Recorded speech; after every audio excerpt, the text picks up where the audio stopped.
Shahrukh, RaOne is supposed to be one of the most expensive films in India that you have produced. Now, is it possible to give us a figure of how much it cost you for the company? Yeah, I think, by American standards or international standards, it's not too much. It's about 125 crore rupees, in that range. Right. Which would be how much if you divide by 4? That's all right. Yeah, okay. So that many $1 million. The marketing, actually, what we've done is we've got a lot of partners who kind of believe, in this kind of technological advancement in film, or believe in this new, this desire to bring in some new kind of look in Indian cinema. So we have partners who might have spent a lot more in marketing it, but that budget hasn't come on to us as producers. So it's about 125 crore rupees, another 50-60 crore rupees that all our partners we have. Some of the world's top names like Nerolac and Horlicks and McDonald's and Sony PlayStation, Nvidia. So they've really helped us out with the marketing of the film. It's all we worked it out in tandem to help each other out with each other's brand. So yeah, I don't know if it is the most expensive, but it's the most expensive that I've done. And what kind of revenues are you looking to generate from this? I mean, what's your estimate?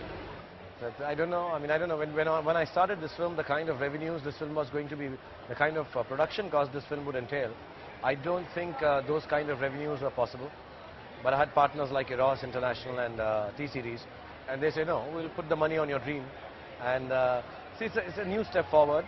Hopefully, we'll open new markets. We're releasing the film in Russia, in Poland, in Germany, all around the world, maybe even China. In India, we are having prints which have never been, that kind of number has not been seen in Indian films. So hopefully, for the sake of my business partners, I hope they recover their money. But I wouldn't be able to put a figure on it, really. With all the business that surrounds me, I still like to believe I'm the creative guy. So I don't know the figures. The heart doesn't crunch numbers. I mean, talking of broad ideas, Hollywood has been doing a lot of collaborative production with Chinese production houses. You have Mummy 3, for instance, and you have Karate Kid. I mean, do you see big movies coming out of India with co-production with Hollywoods anytime soon? Maybe in a couple of years, or maybe 2-3 years. But right now, all these big studios, whether it's Warner's, Fox, we did My Name is Khan with Fox. Great experience. Sony. All of them have opened shop here. And see, what happens is Indian films are the only film industry or the market which is still very localized. We still love to watch Indian films. When I say Indian films, Malayalam, Telugu, Tamil, Bhojpuri, Bengali, Hindi, all of them inclusive. And somehow, because of the star system and this great quenching of whatever storytelling we want to hear has been quenched by the Indian cinema. Big audience, but still I don't think international cinema has broken through. So what they should plan, and they are planning, and I'm saying this because I'm in touch with them, they are actually wanting to do Indian films. You have an audience of 1.2 billion here, so it's a great market to be here. So they are producing Indian films, but in turn, what will happen is, once they come in with their technology, they come in with their screenplay writing sensibilities, I think there will be a time in the next 2-3 years when there will be co-productions. Maybe the language would be English, the content would be Indian, maybe shot here, maybe not shot here, but that kind of thing is a natural progression that will happen. And where will you figure in this plan?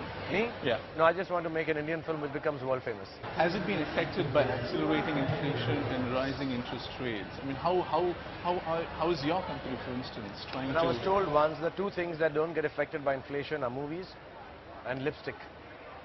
Why is that? Yeah, I was reading some book, and they said cosmetics of women don't get affected by inflation, and entertainment doesn't get affected by inflation. So I think we are blessed to be in that industry. When you're depressed with inflation, you want to watch movies. When you're happy with elation, you want to watch movies.